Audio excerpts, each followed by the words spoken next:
Ho, ho, ho everyone. I'm Richard from Burning Spears and welcome to my channel. Today I'm going to be cooking something I've been wanting to do for a very long time, and that's called a turducken. Now, for those of you who don't know, turducken is supposed to have come from Louisiana and is a common Thanksgiving dish in Louisiana and throughout the US. I've seen this in South Africa, and of course you see it in the UK and probably all over the place.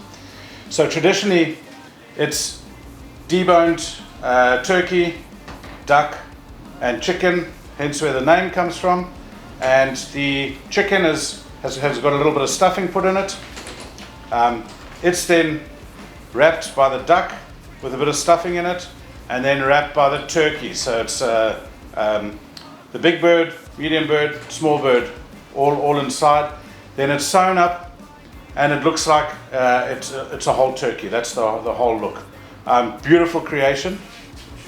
Today I'm going to be doing something slightly different, something more manageable. A whole turkey on the Kamado Joe. If you can get a small or medium turkey, you can squeeze that in there. But here, my butcher, Paul Simmons from St. John's Wood, he prepared this for me, and I'll talk you through it and get a nice close-up. Today, just cooking during our first winter storm in the UK. Storm Bert.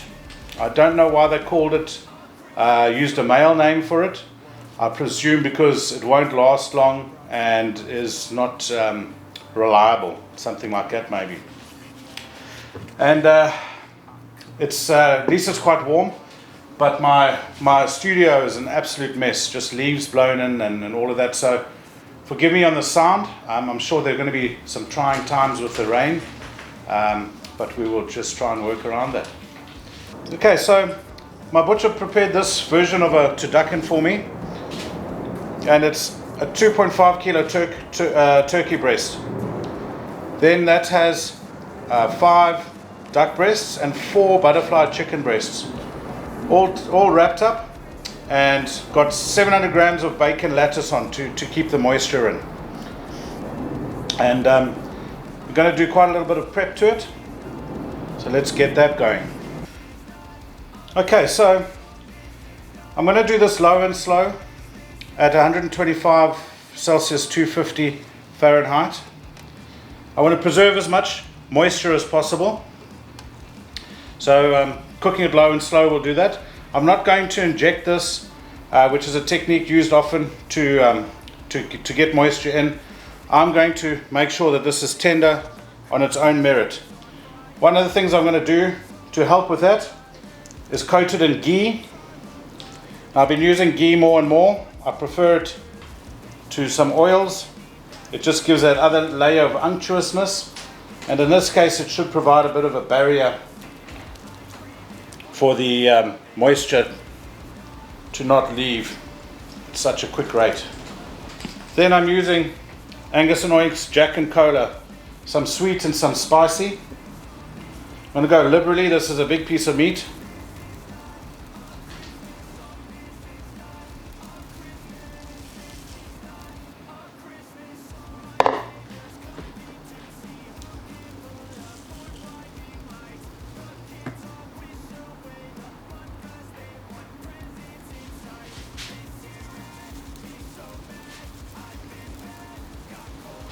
Okay, so I've had the KJ sitting at a steady 125 degrees Celsius, 250 degrees Fahrenheit.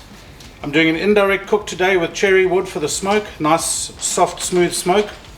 And one thing I don't often do in the Kamado Joe is use a water bath, but I'm using my drip pan as a water bath to keep as much moisture contained as possible for the first part of the cook, so that we're not losing a lot from the turducken. There we go. So that's in. I'm not going to bother it for 2 hours at least. Okay, so we are 2 hours into the cook. Everything's nice and relaxed. We're at 28 degrees Celsius. So I'm going to come back in another hour. Okay, the 3 hour mark has been hit.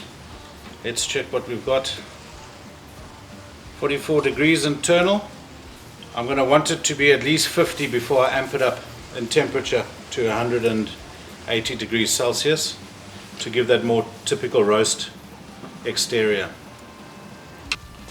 Okay, right, we had 3.5 hours in.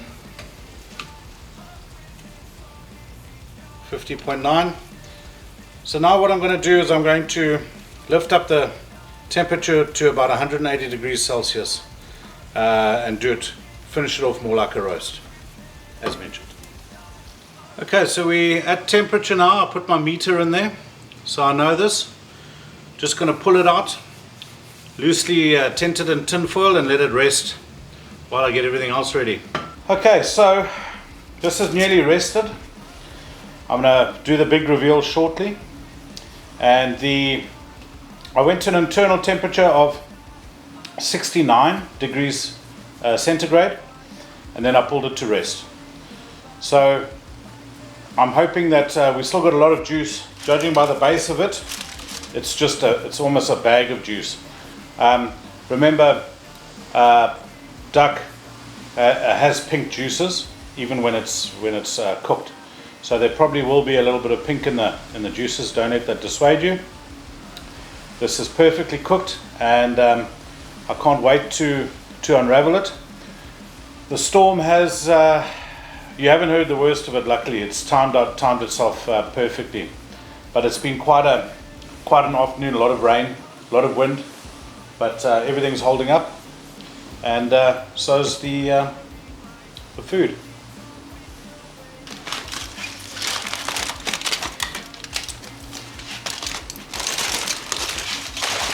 Okay, so time to take the string off. Smells amazing, really juicy. There is so much juice just coming out of it. It's like a juice bomb.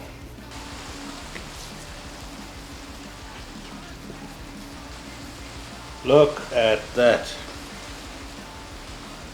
But that is just gorgeous. Very nice, juicy. Look at the duck. Perfectly cooked, in my opinion.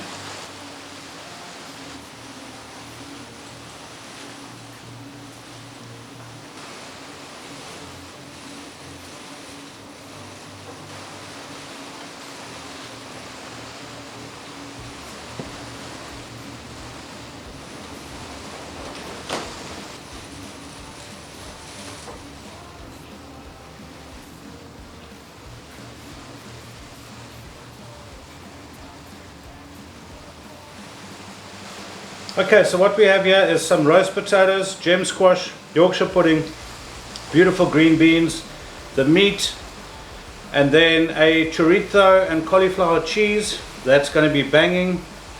Chorizo is beautiful. And then a lovely gravy.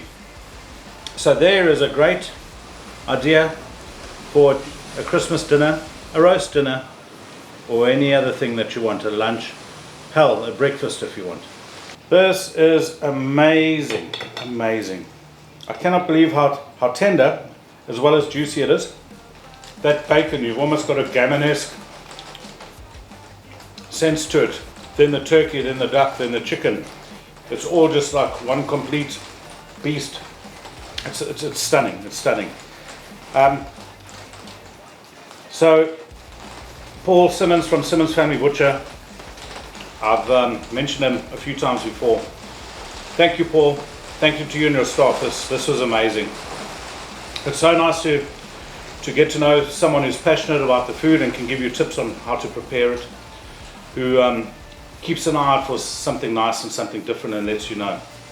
It's imperative for you to build a relationship with a good butcher, as opposed to Costco and buying whole chunks of meat, which has its place. But to really get to try things like this and to cook things like this, you need a helping hand. So thank you, guys. That's amazing. Unfortunately, you didn't get to see me do the ancillary cooks. Great roast potatoes, done in the air fryer. Do not tell anyone that, please. That's our secret. And then down to the cauliflower cheese, or the chorizo cauliflower cheese. So small cauliflower, but I used the main stems of the leaves and the thick stalk cut thin. Amazing, better flavor than the florets. So there in there, chorizo, parmesan, mozzarella, as you saw by the string, and cheddar cheese, just to die for. Really, really good meal. So have a good Christmas, have a good year. Try this. Get your butcher to knock it up for you. It's astounding, and I want to eat more. So I bid you farewell. Thank you for watching. Stay hydrated. Cheers. And that's it.